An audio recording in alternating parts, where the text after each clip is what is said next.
Madame, il s'agit à ce moment-là du chef de cabinet adjoint du président de la République. L'adjoint au chef de cabinet, chargé singulièrement de la préparation et de l'organisation des voyages à l'étranger. Il est en possession d'un passeport dont il demande le renouvellement. Et je ne suis pas informé à ce moment-là, personne n'est informé dans mon administration du fait qu'il a été suspendu d'une part et qu'il n'a plus ses fonctions d'autre part.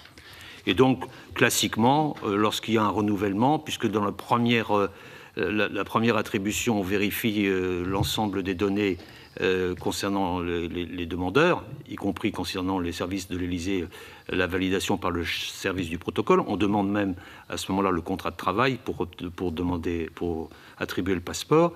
À partir du moment où c'était un renouvellement lié à la fonction, avec des gens, des services avec lesquels mes propres services travaillent régulièrement pour l'organisation des voyages, je crois que le service concerné n'y a pas vu malignité et a engagé la procédure. Simplement, ce que vous avez oublié, c'est qu'on a envoyé copie de l'information au service du protocole.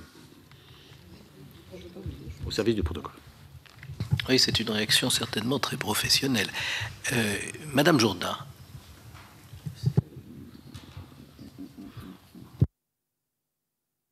Je voulais.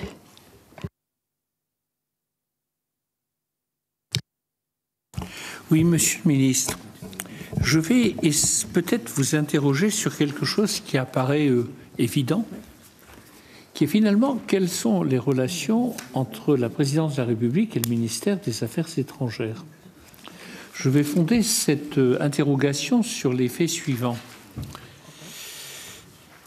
Tout à l'heure, Monsieur Stroda nous a dit qu'il avait appris il y a quelques heures, très récemment, que M. Benalla avait utilisé à une vingtaine de reprises son passeport diplomatique pour se rendre dans les différents endroits que vous avez notamment évoqués.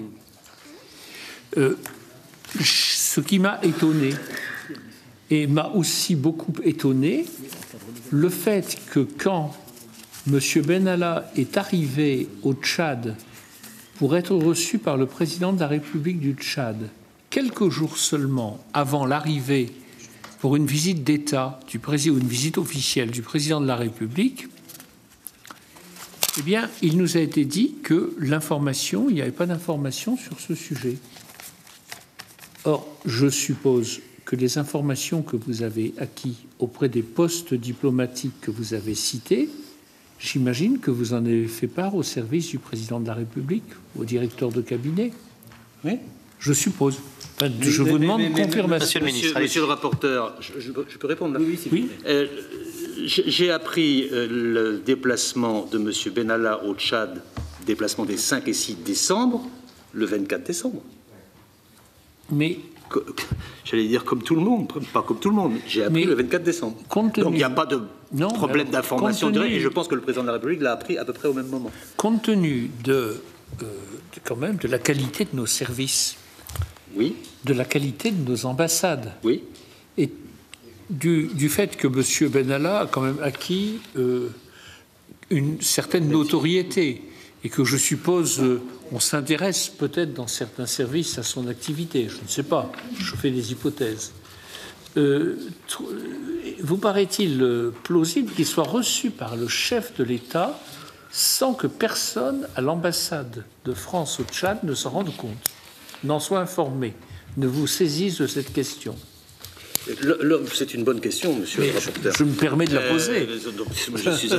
Je suis un habitué du Tchad dans différentes fonctions. Mais on pourrait en parler par ailleurs. Et je sais que quand on connaît l'aéroport de N'Djamena, on imagine bien qu'un avion privé de qualité qui se pose à N'Djamena ne passe jamais inaperçu. Voilà ce que je voulais vous dire. Je voulais donc, vous je vous le dis aussi parce que cela. Nous connaissons bien cet aéroport, bon, ça se remarque.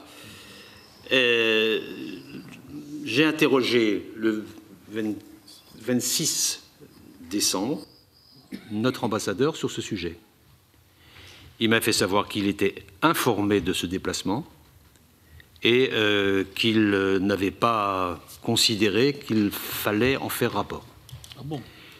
Je lui ai fait savoir que c'était regrettable. Il a reconnu que c'était une erreur d'appréciation d'un événement visuel qui avait été observé par tel ou tel. Et il considérait que c'était la relation entre le président Déby et un individu, d'autant plus que l'individu n'était pas seul. Voilà ce que je peux vous dire. J'ai fait les observations nécessaires à notre ambassadeur.